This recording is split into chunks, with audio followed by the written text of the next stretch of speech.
voisin, les eaux. Dis à ton voisin, les eaux. D'autres adorent les eaux. Les eaux, on ne comprend pas. Les eaux. D'autres adorent les eaux. Nous on prend ces eaux, on prépare avec, on se lave avec, et c'est ça qu'ils adorent. D'abord Jésus, il est vivant, il est vivant, il est vivant, il est comment? Il est vivant, il est vivant, il est vivant, il est vivant, il est comment? Il est vivant, il est vivant, il est vivant, il est vivant.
Alléluia. Nous voulons continuer à adorer notre Seigneur ce matin. Je te prie encore de disposer ton cœur ce matin. Car nous connaissons les articulations de notre culte d'adoration. Nous avons une phase de liturgie, nous avons une phase d'annonce, nous avons une phase, un moment de louange et d'adoration, et nous avons une phase de prédication. Alors ce matin, je te prie de pouvoir recevoir tout ce que le Seigneur veut donner ce matin. Je te prie de pouvoir recevoir tout ce que le Seigneur veut donner ce matin.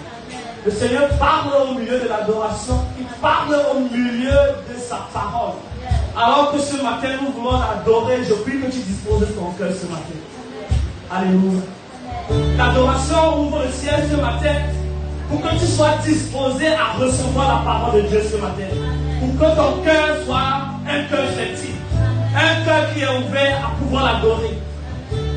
Bien aimé, quand nous venons à la présence de Dieu, parfois je suis parfois étonné de ce qu'on peut rester assis et qu'on ne se rende pas compte que nous sommes en présence de ce Dieu qui est si puissant.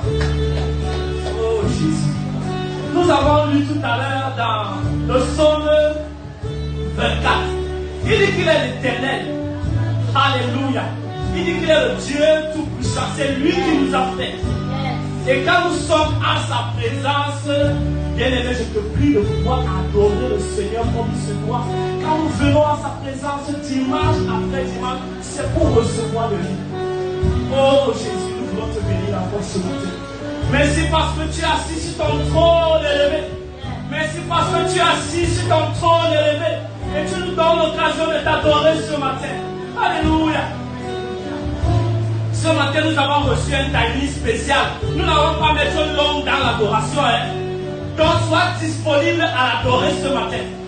Nous avons reçu un timing très spécial. Nous allons être très courts. Mais je te prie de pouvoir recevoir ce que le Seigneur veut donner ce matin. Alléluia. Seigneur, quand tu me donnes d'ouvrir ma bouche, c'est pour t'adorer. Alléluia. Quand tu me donnes d'ouvrir ma bouche, Seigneur, c'est pour transformer une vie. C'est pour transformer un cœur, Jésus. Oh, Jésus. C'est toi seul qui peux nous faire. Et nous voulons encore t'adorer.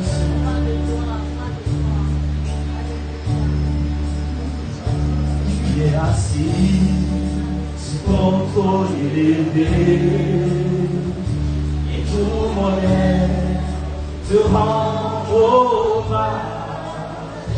Tu es trois fois saint, éternel des armées. Saint, saint, saint est ton puissant. Tu es assis sur ton trône élevé.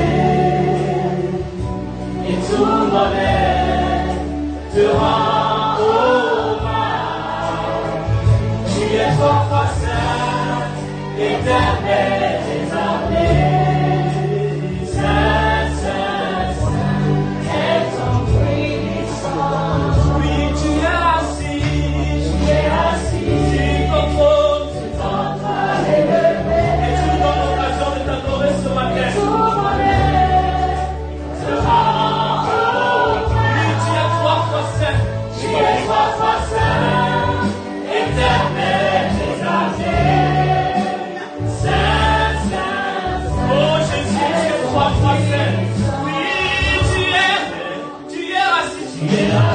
Est-ce qu'on peut l'adorer avec conviction? Bien-aimé, je te prie de l'adorer avec conviction. Oh, Jésus.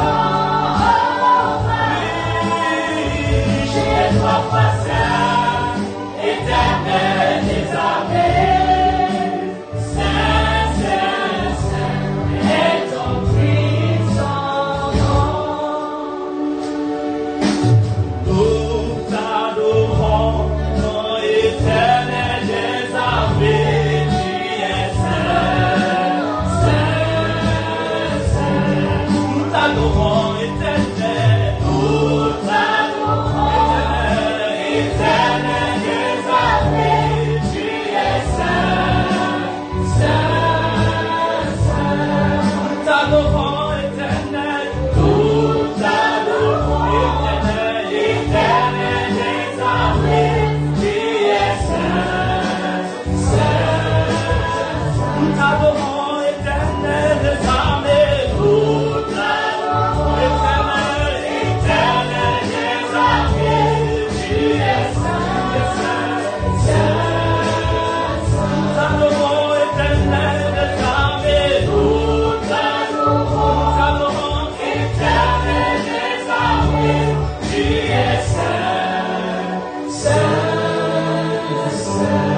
Nous allons passer à la prédication de la parole de Dieu. Nous souhaitons la bienvenue à tous ceux qui nous regardent à travers les réseaux sociaux.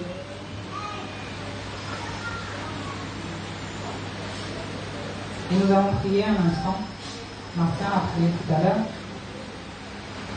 Nous allons prier un instant. Saint-Esprit, la parole ne sort jamais sans produire l'effet pour lequel elle est envoyée. Saint-Esprit de Dieu, ce moment est à toi. Prends la parole, mets-la dans le cœur et qu'elle produise un fruit abondant. Au nom glorieux de Jésus-Christ. Amen.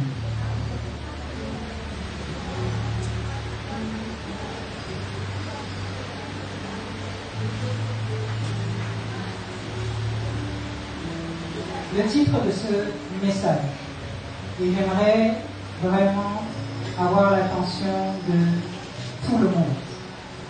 À certains moments, nous sommes distraits, à certains moments, la fatigue prend le dessus. Lutte avec toi-même. À certains moments, ton téléphone te fait des appels de pied. Prends ce moment et donne-le à Dieu entièrement.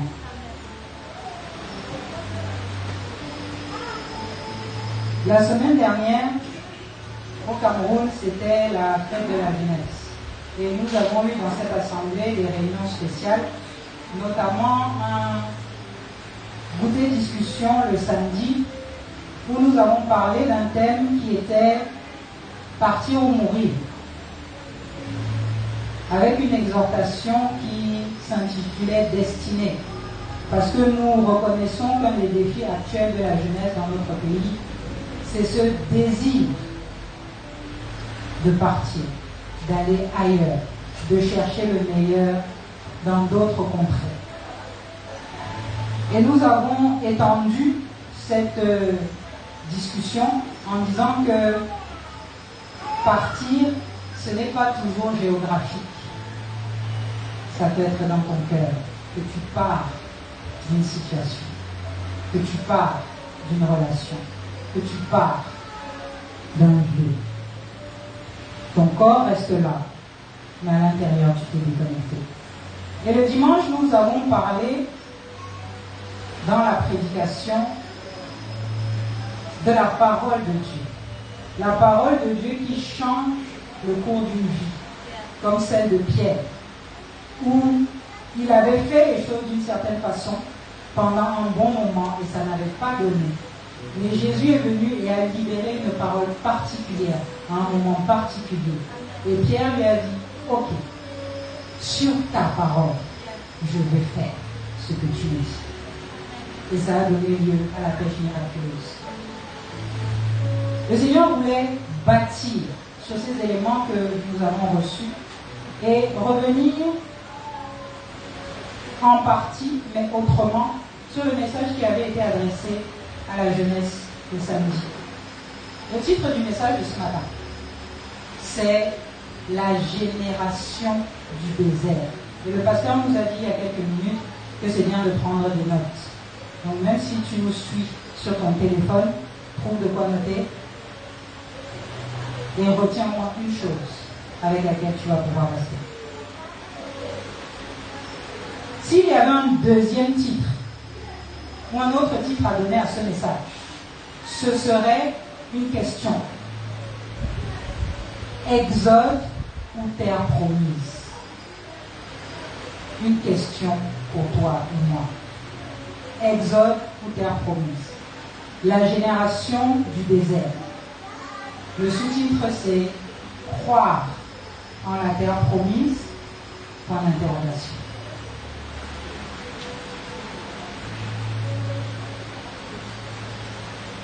Il ne s'agit pas juste donc de parler d'exode géographique et de ce problème d'immigration clandestine ou légale qui frappe fortement notre pays et d'autres nations dans le monde. Cette année, chacun de nous aura des choix à faire. Tu auras des moments où tu vas devoir décider si tu dois partir, si tu dois laisser tomber, si tu dois abandonner, si tu dois te relâcher dans tel ou tel domaine. Et tu auras aussi des moments où la question sera, est-ce que tu vas persévérer? Est-ce que tu vas continuer? Est-ce que tu vas rester? Vas-tu rester dans cette situation de famille? Vas-tu rester dans ton couple? Vas-tu rester dans ce travail qui est difficile et pénible? Vas-tu rester dans ces conditions, dans ton quartier ou dans ton environnement qui sont défavorables? Vas-tu partir? Vas-tu rester? Sur quelle base feras-tu ton choix? C'est de ça dont nous allons parler ce matin. Et je ne dis pas ça de manière légère. Je crois qu'il y a des moments dans l'histoire d'une vie, ou dans l'histoire d'une assemblée, où il y a des messages qui ont une portée prophétique. Et je vous le dis, c'est pas parce que c'est moi qui prêche. Aujourd'hui, c'est Dieu qui parle. Celui qui a des oreilles va entendre. Et ça va débloquer quelque chose dans sa vie. De quoi parlons-nous? Mise en contexte. Si le titre c'est la génération du désert, ça nous renvoie à une période spécifique dans la vie du peuple d'Israël. Et parfois, on parle beaucoup de l'Exode et on parle de la période où ils entrent dans la terre promise, des conquêtes et de tout ce qui va avec. Mais est-ce que vous vous êtes déjà attardé à réfléchir sur comment une génération entière a vécu dans le désert? Et j'aimerais vous dire que si nous sommes honnêtes, dans notre pays, aujourd'hui, nous sommes la génération du désert. Avant nous, il y a eu des choses. On a entendu de belles histoires. On a entendu des témoignages de nos grands-parents. Qu'avant le Cameroun faisait ceci. Avant le Cameroun était cela. Avant au Conseil des Nations, la voix du Cameroun était entendue. Avant. Mais toi, si tu as moins de 40 ans dans ce lieu, ce n'est pas ce que tu vis. Et ce n'est pas ce que tu as vécu depuis que tu es né. Il y a une génération qui a grandi. C'était le peuple de Dieu. Il les avait délivrés avec puissance, avec fracas de l'Égypte. Et il leur avait dit, j'ai un plan, j'ai une destinée. Je vous amène où j'ai promis. Je vous amène à Canaan, la terre de la promesse. Cette génération du désert a entendu ces promesses. On lui répétait les paroles de Dieu, mais ce n'est pas ce qu'elle voyait. De la même manière que toi, aujourd'hui, ici, dans ce pays, tu ne vois pas les promesses de prospérité. Tu ne vois pas les promesses de paix. Tu ne vois pas les promesses d'unité. Et toi qui nous regardes, même si ton pays n'est pas le Cameroun, je suis sûr que dans l'environnement où tu te trouves, il y a des choses que tu ne vois pas. Et pourtant, tu as entendu des promesses. Pendant 40 ans, ils ont tourné en rond avec leurs parents. Pendant 40 ans, tout ce qu'ils voyaient, c'était des dunes de sable. C'était des tempêtes de sable. Pendant 40 ans, ils ont été des nomades. Parfois craints, parfois rejetés. Ne restant jamais quelque part longtemps. Pendant 40 ans, ils ne pouvaient appeler rien leur propriété. Ils n'avaient pas de maison. Ils n'étaient pas sûrs de l'avenir. Oui, il y avait des paroles, mais ils ne voyaient rien. Quand tu ne tiens pas quelque chose, le doute peut quand même être là. On a beau te dire que le pays où tu te trouves est un pays riche. Tu ne le vois pas. Tu ne le vis pas. On a beau te dire que ta famille peut faire ceci, ta famille peut faire cela, que ton couple peut ceci, que ton couple peut cela, mais tu ne le vois pas pour le moment. Et ils ont tourné en rond. Dieu a veillé sur eux dans le désert. Il y avait la présence de Dieu. Dieu pourvoyait à leurs besoins. Ils ont mangé. Leurs habits ne se sont pas usés. De la même manière qu'il y a une mesure de grâce sur ta vie maintenant. Mais tu n'es pas dans la promise. Tu n'as pas encore goûté au pays où coule le lait et le miel. Ils ont eu des victoires sur des ennemis. Ils ont vu des miracles. Pendant 40 ans, ils ont subi les conséquences des choix et des erreurs de d'autres personnes. Je ne fais pas de politique, mais vous savez que c'est notre réalité ici. 40 ans à subir le fait que 10 hommes ont douté. 10, un peuple de millions affectés. 10, on dit on ne peut pas. Et l'histoire a eu un stop.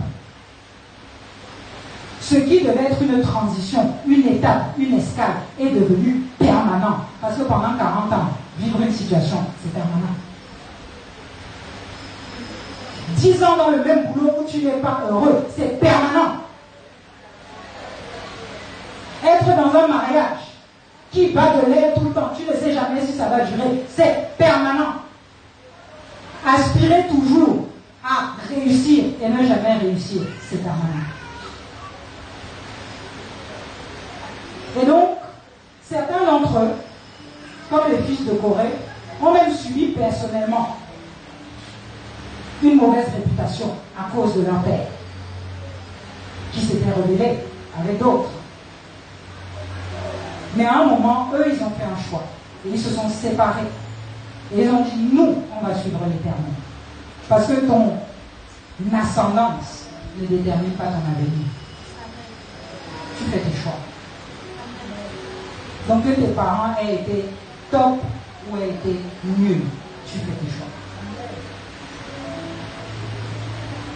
Pendant 40 ans, ils ont vécu avec des parents ou des aînés ou un entourage où il y avait de l'incrédulité, où il y avait de la désobéissance, où il y avait du doute, où il y avait de la rébellion contre Dieu. C'est ce que tu vis jour après jour. 40 ans d'une situation comme celle-là. On leur a transmis une religion, on leur a transmis des rituels, on leur a transmis des habitudes. Mais bien souvent, le cœur de ceux qui les transmettaient était loin de Dieu. Jésus, quand il vient, c'est ce qu'il reproche aux scribes et aux pharisiens.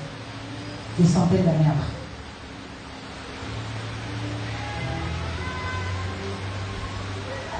« 40 ans à entendre les histoires du passé. Ils ont entendu parler d'Abraham. Ils ont entendu parler de l'Alliance. Ils ont entendu parler de l'Exode. Comment Pharaon a été frappé. Toi aussi, tu as lu la Bible. Tu entends des histoires extraordinaires. Mais la vie que tu vis chaque jour n'est pas forcément un miracle. Ils ont entendu. Ils étaient là, il y avait les réunions de famille. Les gars, ils n'avaient pas la télé. Ils étaient obligés de parler ensemble. Ils n'avaient pas le téléphone. À un moment, la famille se retrouvait, on a fini de manger. Bon, grand-père, raconte-nous encore. C'était comment? Ils ont entendu parler de Goshen. Ils ont entendu parler de la gloire de Joseph. Ils ont entendu parler de Dieu qui protège alors que la plaie frappe partout. Ils ont entendu parler de la mer rouge qui s'ouvre et un peuple traverse à pied sec. Ils ont entendu parler d'un grand Dieu. Mais là, la réalité pour eux, c'est qu'ils sont dans le désert et que dans leur cœur, ils se demandent jusqu'à quand?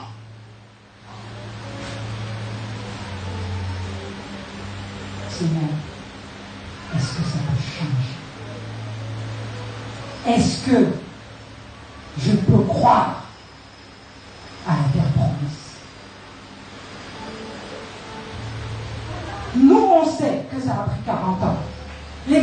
à la 5e année. Il y avait encore 35 ans à attendre. Ils ont vu leur père mourir. Ils ont vu les gens qui avaient douté de Dieu mourir. Et ils attendaient. Ils ont vu Moïse, le leader de tout temps, ne plus être là. Et un Josué leur être présenté comme le successeur qui devait les faire entrer dans leur promesse. Ce Josué serait-il à la hauteur? Ce Josué pouvait-il relever les défis? Comment est-ce que le peuple allait s'en sortir sans lui? Moïse.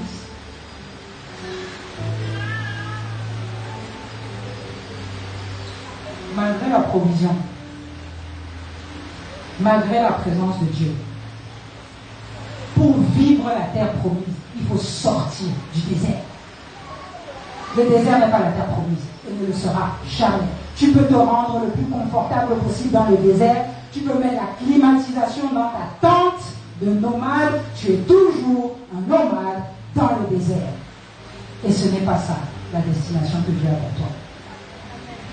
Arrange ta vie comme tu veux. Si tu n'es pas en train de vivre les œuvres préparées d'avance par Dieu pleinement et complètement, au point que sa gloire se manifeste sur la terre à travers ta vie, tu n'es pas encore en train de vivre la terre promise.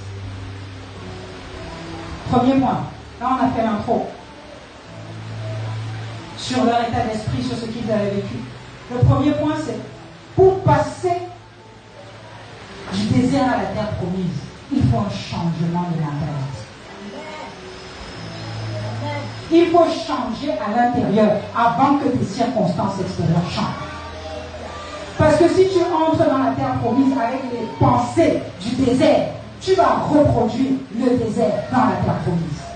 Et c'est ce que nous avons vu dans l'histoire du peuple d'Israël.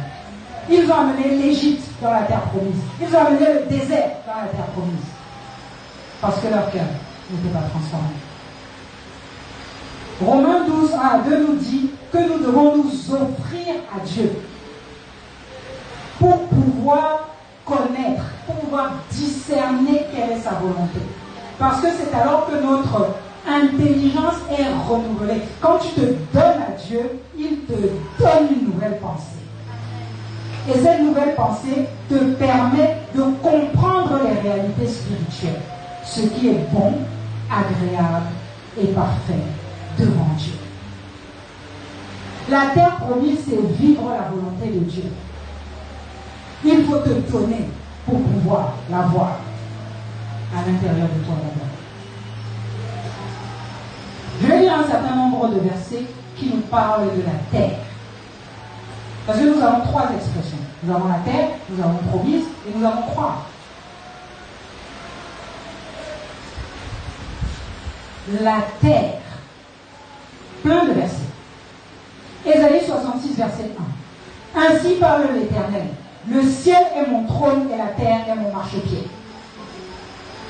La terre ici, le marchepied de Dieu. Pour toi, il paraît grand et compliqué. Lui, là, il dit que c'est en bas de ses pieds. Le mandat divin. Toi et moi, nous n'avons pas inventé la foi. Et nous n'avons pas inventé la vie de l'homme sur la terre. Il faut retourner à la base. Il faut retourner à la Genèse. Et à la Genèse, le mandat divin, Genèse 1, 26 à 28, il crée l'homme à son image. Et il lui dit, je te place sur la terre pour la remplir et la dominer. Genèse 2, 15. Il plaça l'homme dans un jardin pour le cultiver et le garder. Le mandat de l'humanité depuis la fondation du monde, c'est de cultiver et de garder ce que Dieu lui met entre les mains. Ça inclut ta vie.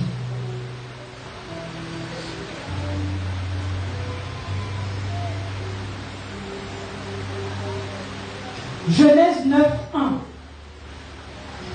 L'être humain a péché, s'est éloigné de Dieu, se retrouve à vivre les conséquences du péché, au point qu'il y a le déluge. Après le déluge, Dieu renouvelle son alliance. Genèse 9, 1 nous dit que Dieu a béni Noé et ses fils en leur disant, remplissez la terre et soumettez-la.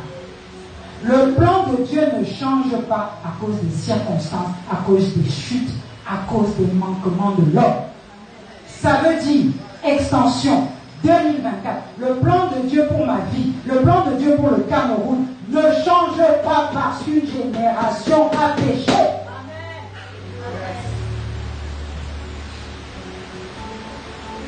On a vu tout à l'heure, je connais les plans que j'ai formés pour vous. Ce sont des plans de paix et non de malheur, afin de vous donner un avenir et de l'espérance. Et l'avenir d'un peuple est lié à la terre que Dieu lui a donnée.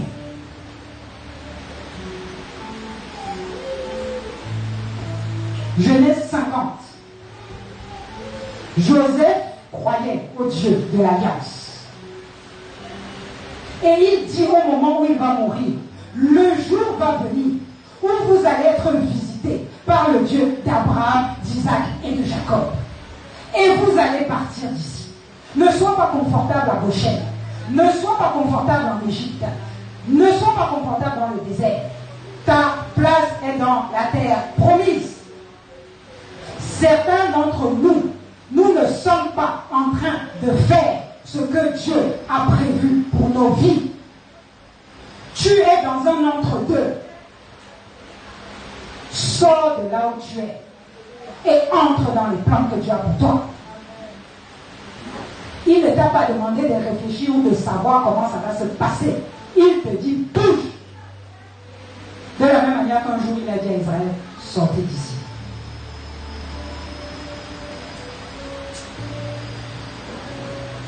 Donc Joseph lui a dit, quand il va vous visiter, amenez mes os. Je veux que vous m'enterriez dans le lieu de la promesse. Même mort, je veux être au contact des promesses de Dieu. Ne me laissez pas dans ma terre d'adoption. Parce qu'il y a plusieurs terres. L'Égypte était devenue la terre d'adoption de Joseph. Et dans notre génération, beaucoup de gens ont des terres d'adoption. Il y a des terres natales. Il y a comme nous ici, à Bonaberry, des terres d'implantation. On est venu faire une œuvre particulière. Il y a des terres d'exil où tu te retrouves malgré toi. Il y a des terres d'exode.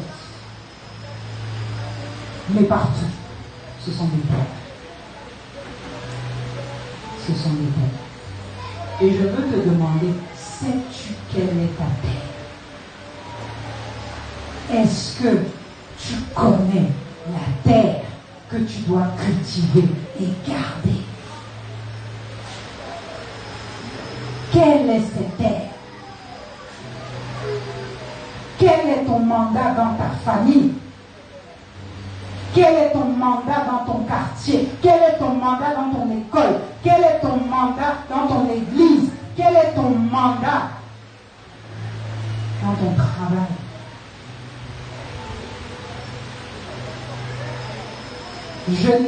Psaume 115, versets 15 et 16, nous dit ceci.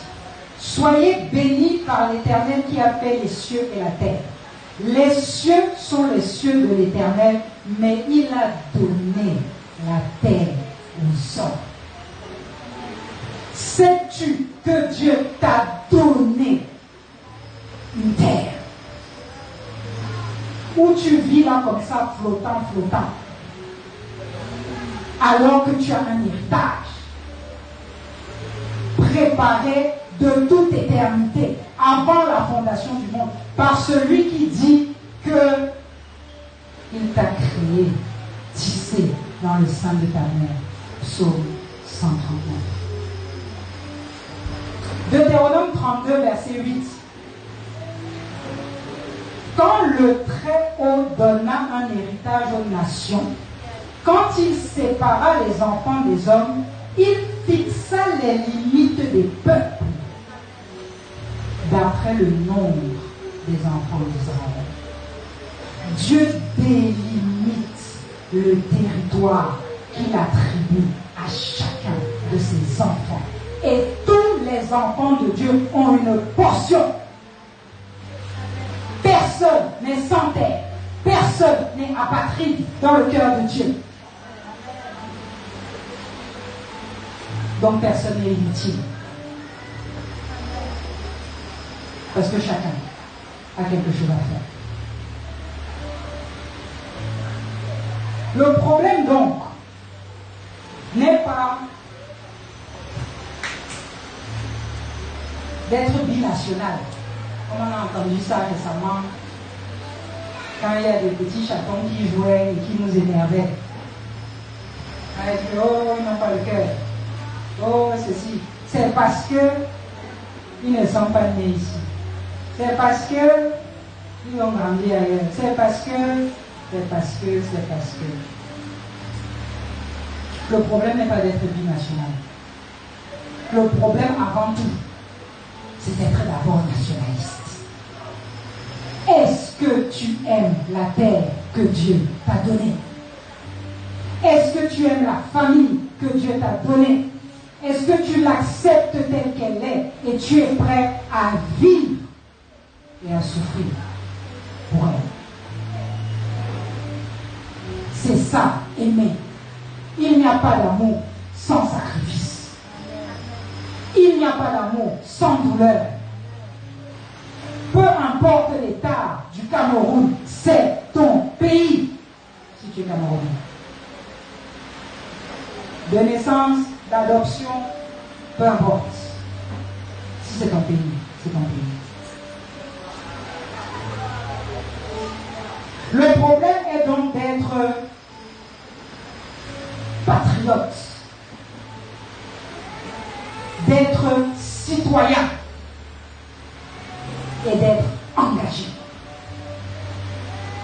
Un patriote est forcément engagé. Un citoyen est forcément engagé. Il connaît ses droits et ses devoirs et il les exerce. On demandait aux jeunes la semaine dernière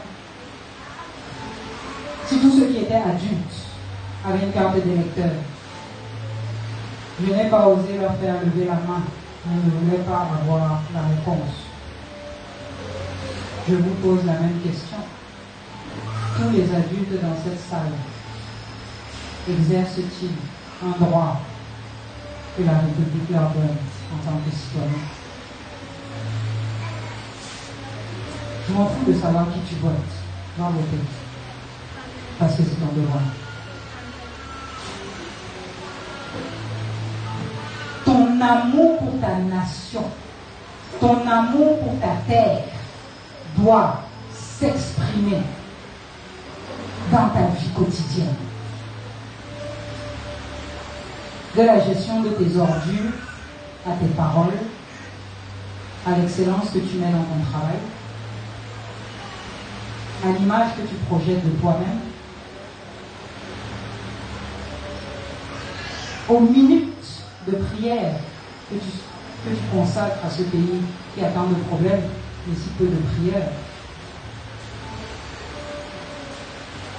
démontre que tu aimes ta terre. Il te faut pour cela, deuxième point, avoir une vision claire de ton héritage. Le premier point, c'était le changement de mentalité. Et ce changement de mentalité, c'est quoi? Comprendre que tu as une terre, que Dieu t'a donné quelque chose en héritage à faire sur la terre des vivants. Le deuxième point, c'est donc une vision claire de ton héritage. Psaume 139, 13 à 17. Dieu sait. Il t'a formé dans le sein de ta mère et la Bible dit qu'il connaît. Sur son livre sont écrits tous les jours qui t'étaient destinés. Dieu connaît le début et la fin de chacune de tes journées. Ça veut dire qu'il sait ce qui va se passer avec tes lieux d'habitat. Il sait ce qui va se passer avec tes relations. Il sait ton passé, ton présent et ton avenir. Et il dit, j'ai des plans. J'ai des œuvres préparées. Et dans Acte 17, au verset 26, celui-là, je ne vais pas paraphraser, on va le lire direct. Acte 17 au verset 26. Parlant du Seigneur, Paul dit, il a fait que tous les hommes, sortis d'un seul sang, habite sur toute la surface de la terre et il a déterminé la durée des temps et les bornes de leur demeure. Dieu a déterminé même tes lieux de résidence. Tu veux déménager, consulte Dieu. Tu veux emménager, consulte Dieu. Tu veux changer de boulot, consulte Dieu. C'est lui qui a fixé les bornes de tes demeures. T'aimes pas ton quartier, si Dieu te dit de ne pas bouger, reste là et prie pour ce quartier.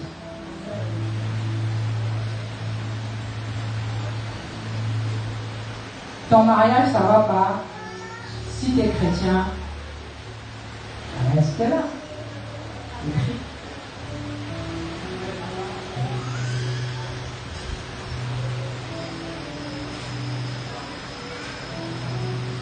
Tu es sel, tu es lumière. Tu dois désirer tout faire pour sa gloire.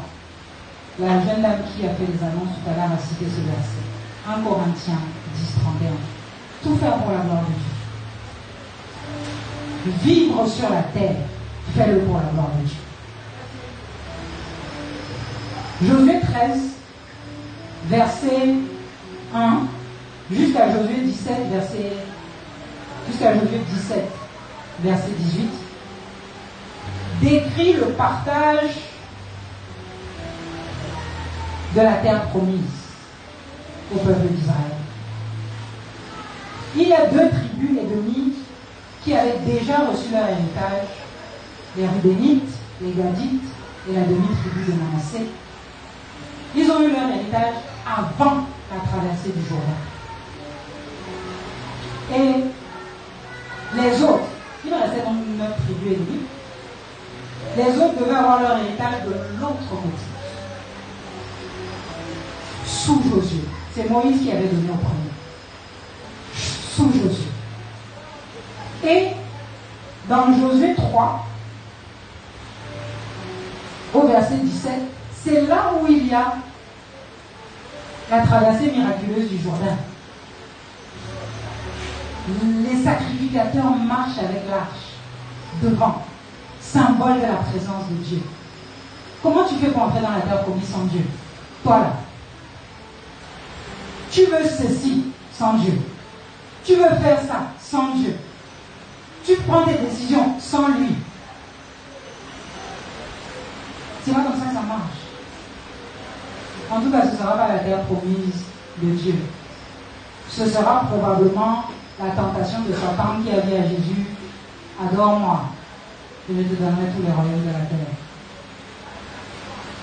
Alors qu'il n'a pas la capacité de donner quoi que ce soit à qui que ce soit, étant une créature du Créateur.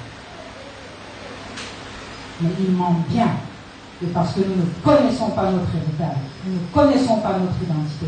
Tu mets ton attention sur ton patron, sur ton chef de village, sur telle personne, sur ta carrière, pour te donner la paix, le bonheur, la joie, ou quoi que ce soit. Je vais faire plus d'études, je vais m'élever dans la société. Ah bon? Je vais travailler plus, j'aurai la promotion. Ah bon? L'élévation vient de Dieu et de personne d'autre. Donc il a fait le partage des tribus, le partage aux tribus. Et ces textes de Josué dont j'ai parlé résument plus de 7 ans de combat. Les gars ont traversé, mais ce qu'ils ont trouvé là-bas, c'était la guerre. Parce que j'aimerais qu'on comprenne. Promesse de Dieu d'une terre promise ne veut pas dire que tu l'as déjà en possession. Tu dois aller en prendre possession. Tu dois agir pour que la promesse se réalise. Dieu veut que tu coopères avec lui pour l'accomplissement de ce qu'il a déjà relâché comme parole. Depuis Abraham, la promesse de la terre promise avait été faite. Mais il a fallu que Josué et toute cette génération bagarrent pour entrer en possession. Cela fait-il de Dieu un menteur? Non. Il veut que tu sois co-ouvrier avec lui. Et pour la répartition donc aux tribus, ça se faisait par tirage au sort. C'était le moyen que Dieu avait choisi.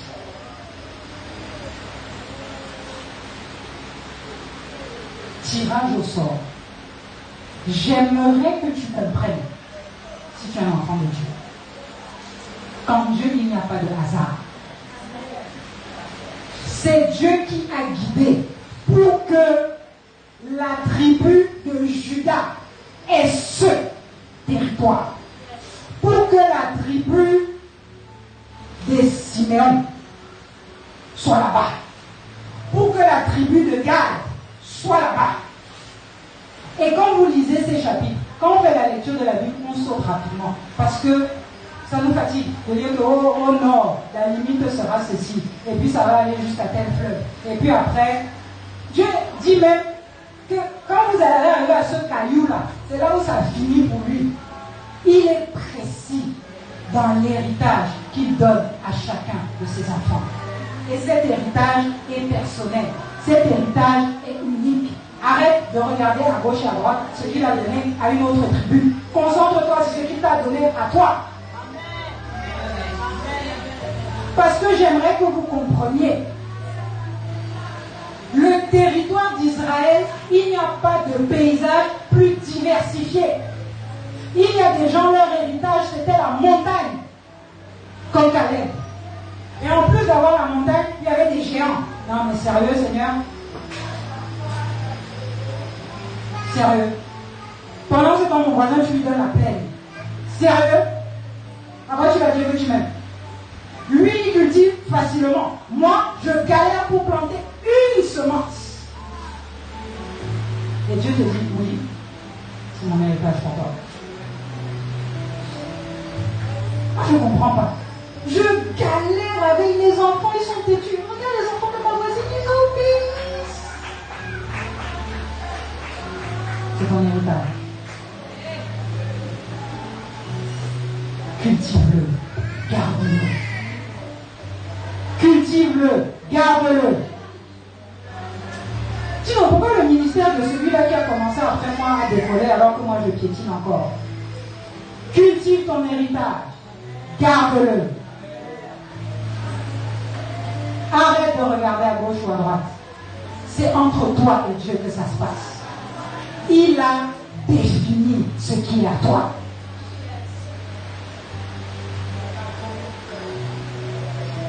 Et Caleb a dit, on m'avait fait une promesse il y a 40 ans. J'ai subi les conséquences, les bêtises des autres. Mais la promesse est toujours vivante en moi. Josué, donne-moi ce que Dieu m'a promis. Et si Dieu est avec moi, je vais zigouiller tous ces géants et je vais m'installer. La promesse, si tu ne fais rien avec, tu engages ta descendance.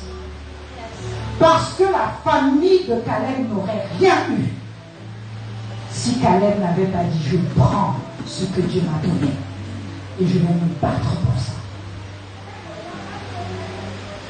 Lutte, parce qu'il n'y a pas que toi. Il y a des gens qui vont sortir de toi, qui ont besoin de ce que Dieu t'a donné. Enfant naturel comme enfant spirituel. Va travailler dans la prière parce qu'il y a des gens qui en ont besoin. Travaille ta sanctification parce qu'il y a des gens qui en ont besoin. Travaille l'intégrité dans ton emploi. Travaille dans tes études. Apprends-les ces matières, les ciel, tes nerfs, parce qu'il y a des gens qui ont besoin de ce qui va avec.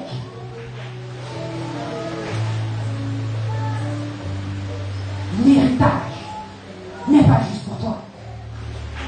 Église du Cameroun, fais ce que tu as à faire parce qu'un peuple assis dans les ténèbres a besoin de voir la lumière. Do your job.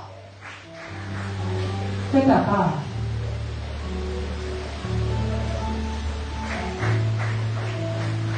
Je vois Fabrice qui porte 2 enfants là. S'il ne fait pas ce qu'il a fait, quel est l'avenir de ses mamans?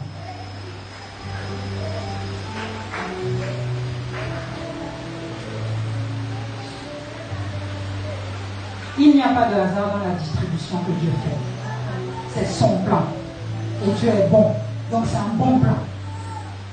Qu'il te donne le désert de Engedi ou qu'il te donne les plaines verdoyantes du Jourdain, qu'il te donne un endroit où il y a beaucoup d'eau ou un endroit où il ne pleut jamais, un endroit que tu dois travailler dur ou un endroit où tout est facile, c'est ta terre. Cultive la grandeur. La conquête est pour ceux qui ont des rêves. C'est pour ça que Satan cherche à tuer les rêves des jeunes Camerounais et des jeunes partout dans le monde. Une jeunesse qui ne rêve plus va faire n'importe quoi. Ça veut dire quoi? Faute de vision, le peuple périt. S'il n'y a plus de rêve, que voici ce que nous pouvons faire, il n'y a plus d'espoir. S'il n'y a plus d'espoir, il n'y a que le découragement et le laisser aller.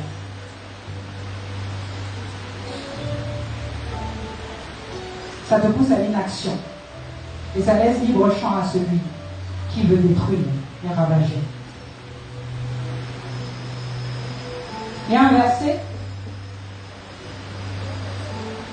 qui m'a beaucoup dérangé dans toute cette histoire de Josué, le partage.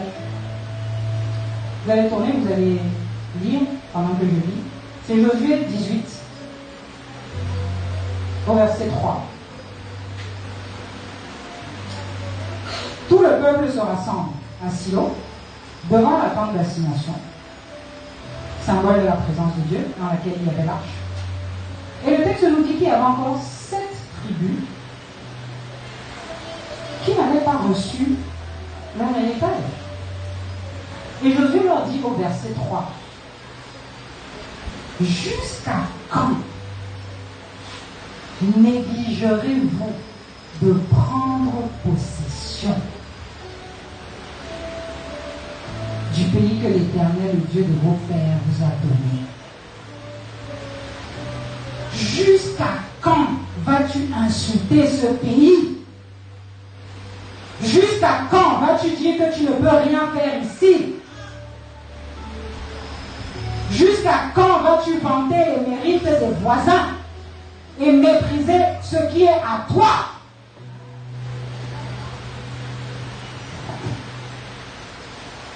Suis-je en train de dire qu'il ne faut pas voyager? Non. Suis-je en train de dire qu'on ne peut pas aller se former ou acquérir de l'expérience? Non. Je suis en train de parler de ton cœur pour cette nation.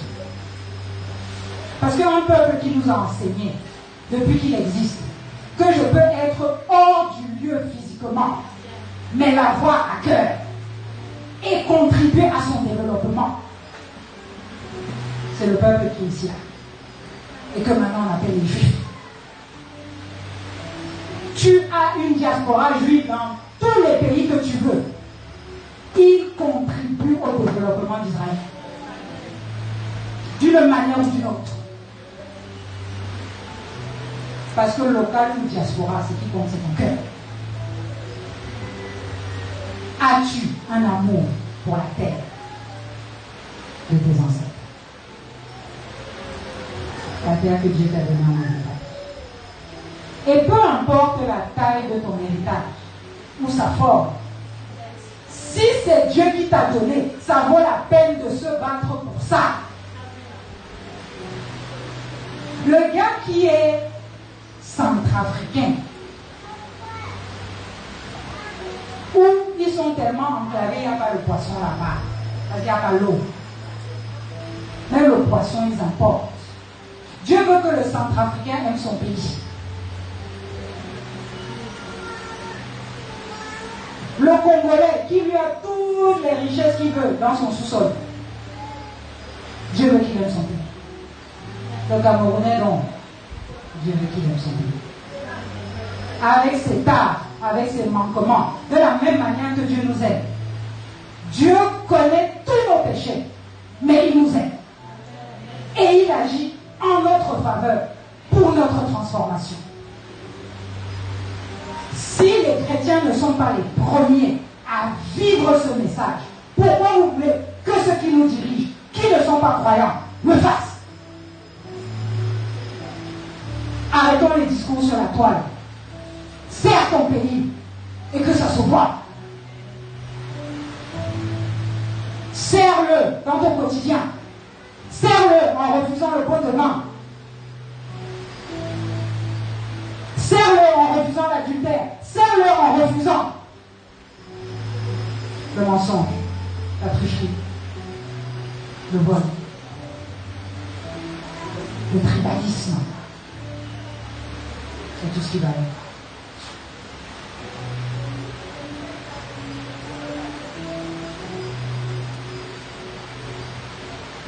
Cours ta course. Si tu restes, ne juge pas celui qui part. Si tu pars, ne juge pas celui qui reste. Cours ta course. Hébreux 12, 1, 2. La Bible dit d'avoir les yeux fixés sur Christ, pas sur les voisins. Le seul qui soit l'auteur et le consommateur de ta foi. Concentre-toi sur Jésus. Cours ta course. Et Dieu récompensera tes efforts. Il y a un gars dans la Bible qui était un héros de David, un des vaillants héros de David. Il s'appelait Shama. Et la Bible dit que pour un petit champ de lentilles, je ne sais pas si vous avez déjà goûté les lentilles, c'est pas super bon. Pour moi, les fans de lentilles par le nom.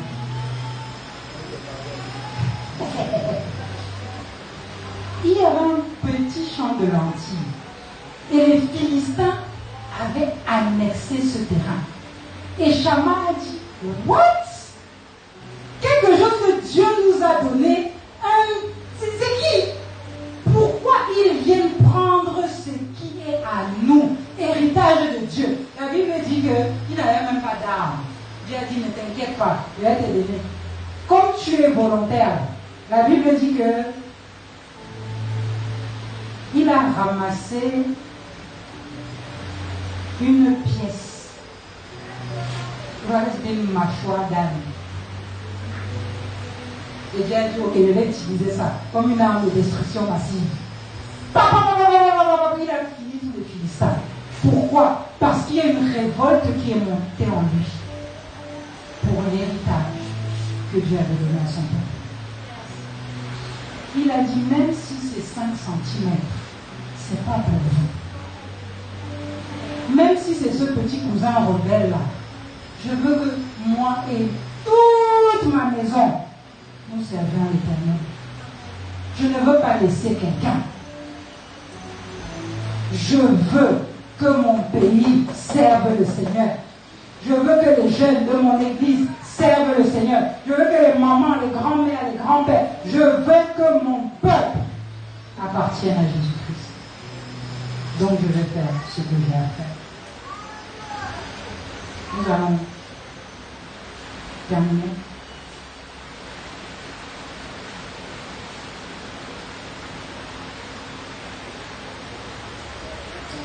La terre promise, oui, mais pas à tout prix.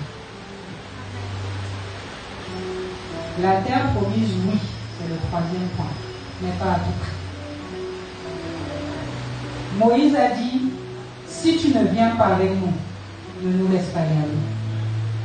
La terre promise sans Dieu, je n'en veux pas si je suis un enfant de Dieu. Le succès sans Dieu, je n'en veux pas. Un mariage sans Dieu, je n'en veux pas. Des enfants par des méthodes bizarres, je n'en veux pas. La réussite professionnelle sans Dieu, je n'en veux pas. L'argent sans Dieu, je n'en veux pas. Si tu ne marches pas toi-même avec nous, ne nous laisse pas y aller.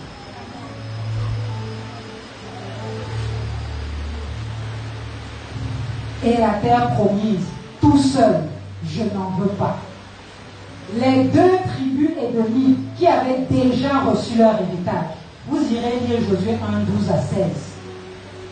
Josué leur dit, parce que vos frères n'ont pas encore touché à ce que Dieu a pour eux, vous allez laisser vos femmes, vos enfants, vos animaux, vos possessions de l'autre côté et vous allez traverser avec les autres. Parce que vous êtes des tribus de guerriers et ils ont besoin de vous pour combattre avec eux, pour leur héritage. Et ils sont restés pendant les 7 années et demie de combat, jusqu'à ce que la Bible dise que le pays était en repos devant Israël. Et après, Josué les a libérés dans Josué 22, en disant, vous avez été fidèles. Vous avez accompagné vos frères et vos sœurs jusqu'à ce que chacun vive ce que Dieu avait pour lui. Accompagner aujourd'hui, ça veut dire quoi? Prie avec quelqu'un, marche avec quelqu'un, soutiens quelqu'un, visite quelqu'un, pardonne à quelqu'un, soutiens.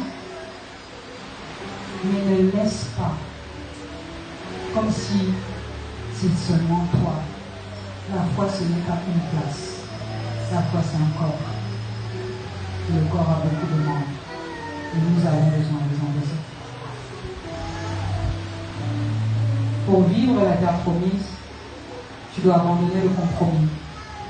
Tu dois abandonner les plaintes. Tu dois abandonner la peur. Tu dois abandonner la désobéissance.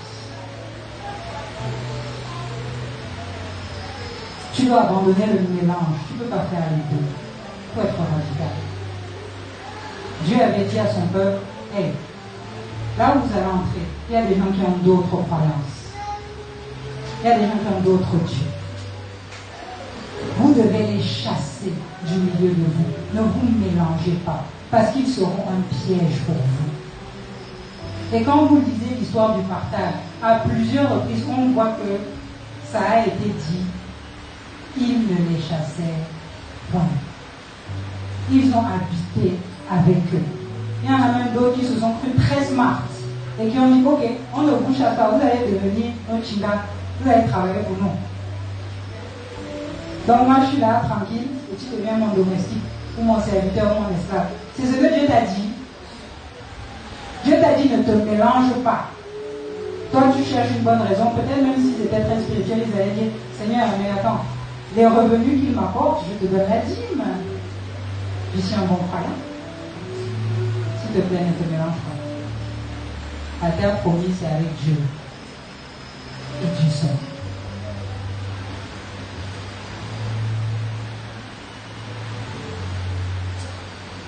Nous allons nous lever. Nous allons prier.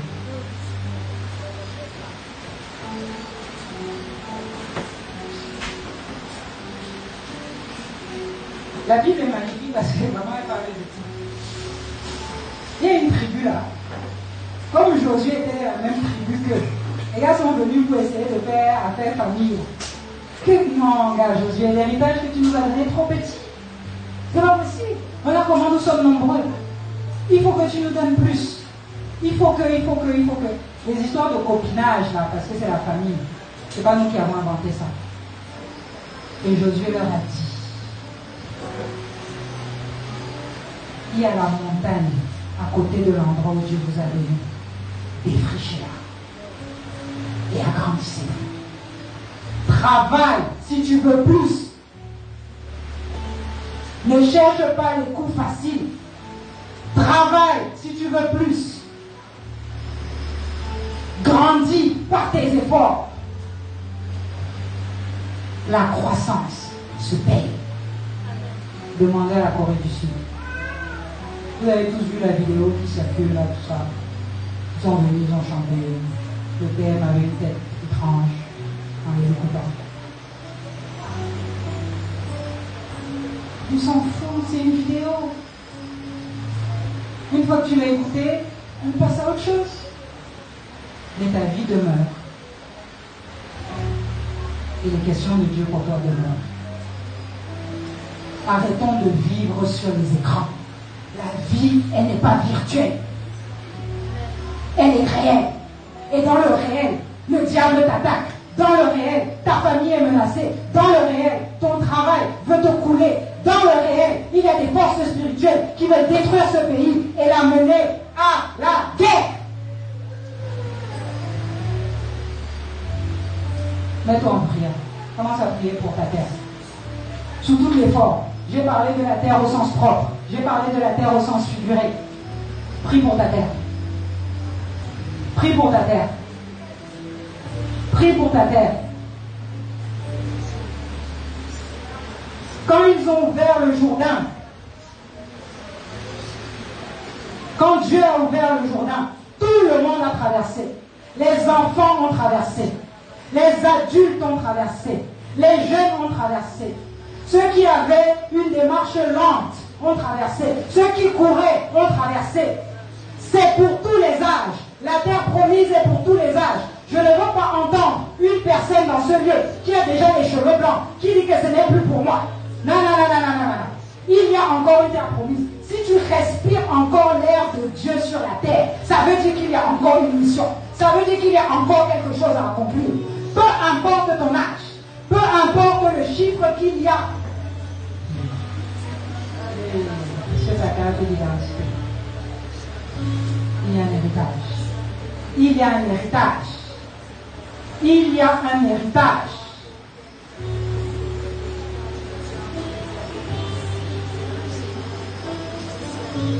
Ta santé ne peut pas être un obstacle. Dieu est le Dieu qui guérit.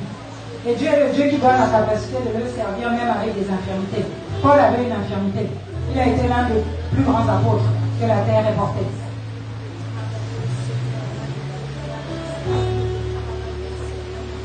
Prie. Prie. Hey Jésus. Le diable veut te voler.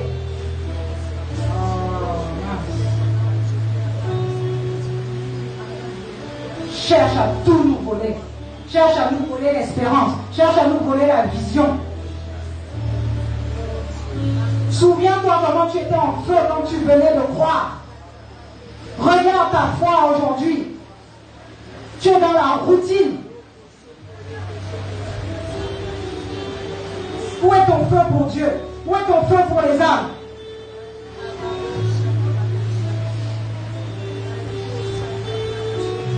Où est ta vie de prière pour ta famille?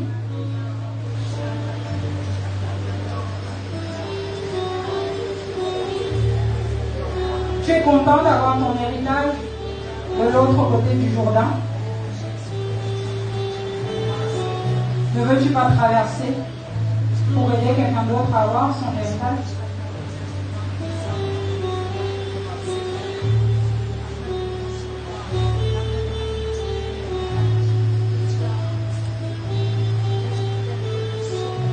Élevez la voix, je ne vous entends pas. Nous allons prier 2 minutes. Élève la voix, élève la voix.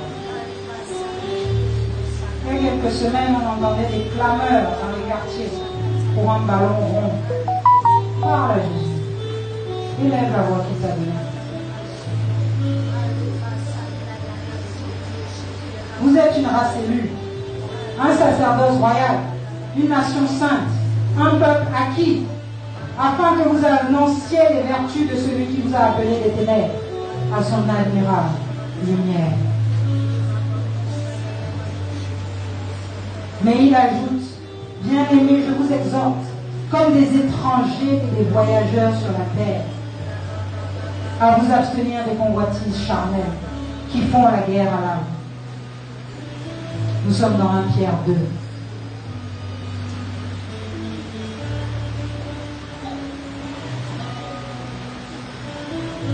L'héritage le plus grand qui nous attend est céleste.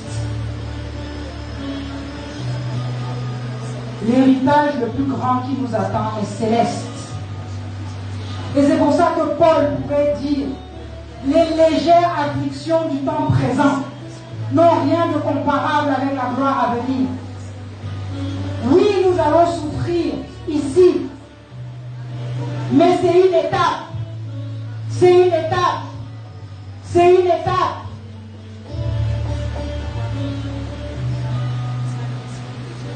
Fortifie-toi et prends courage.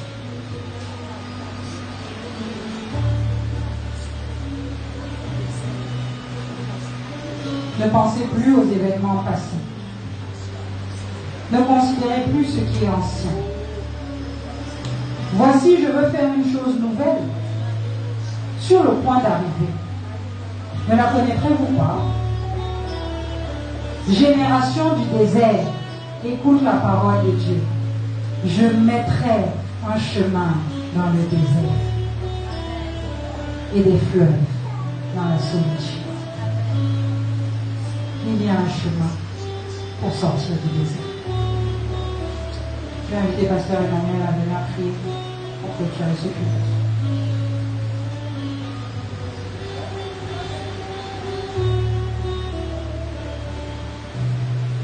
Alléluia. Père, nous te bénissons et te rendons grâce, Seigneur, pour ce que nous avons entendu, nos oreilles ont entendu, mais je voudrais que nos cœurs reçoivent davantage, Seigneur. Et je voudrais, Seigneur, notre Dieu, que chacun qui a pris des notes rentre à la maison et lit encore. Père, afin que tu continues de nous parler dans ta maison. Parce que même le désert, c'est un élément de la liberté. Parce qu'après le désert, c'est la liberté. Quel que soit le désert dans lequel nous sommes plongés maintenant, Seigneur, c'est le chemin vers la liberté. Il n'y a pas de liberté sans sacrifice. Il n'y a pas de liberté, Seigneur, sans conquérir ses droits. Il n'y a pas de liberté sans toi, Seigneur. Papa, je prie que Shalom soit un peuple libre. Un peuple que tu conduis, Seigneur, notre Dieu.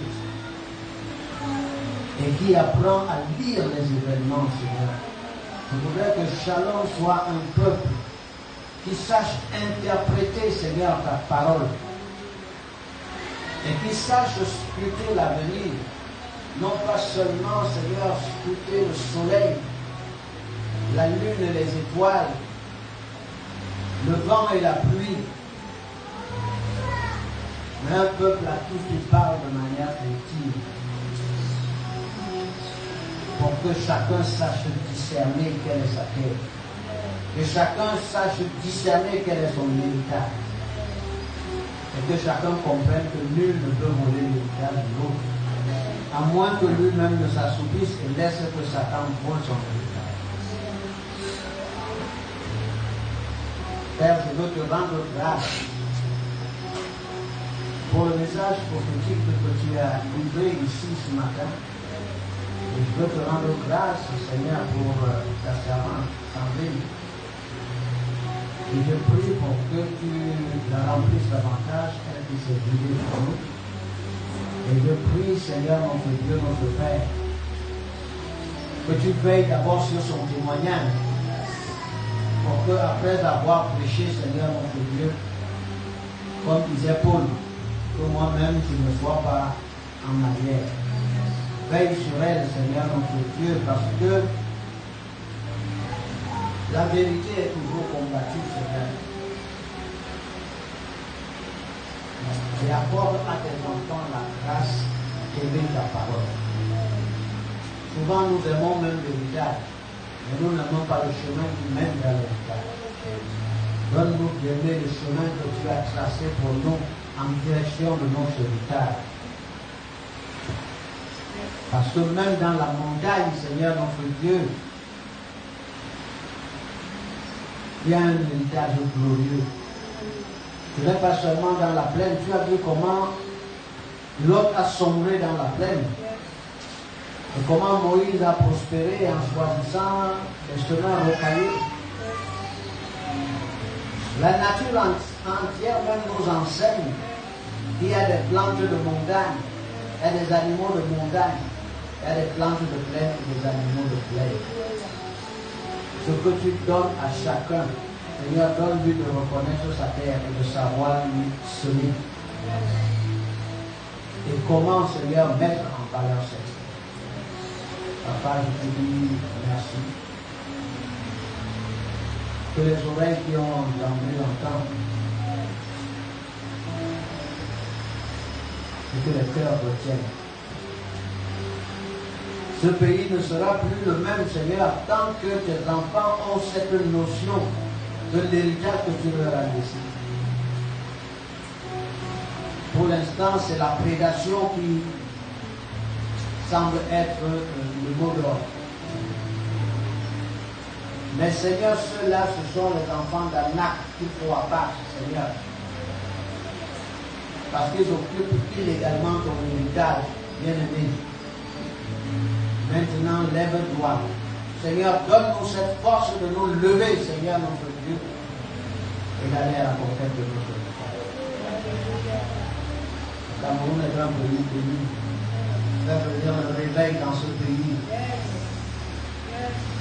Et le réveil commence par l'Église. Réveille les églises, Seigneur, notre Dieu, afin que le réveil descende dans les nations. Et que réellement, Seigneur, l'enfant de Dieu manifeste sa véritable nature. Celle d'être toujours en haut et non en bas.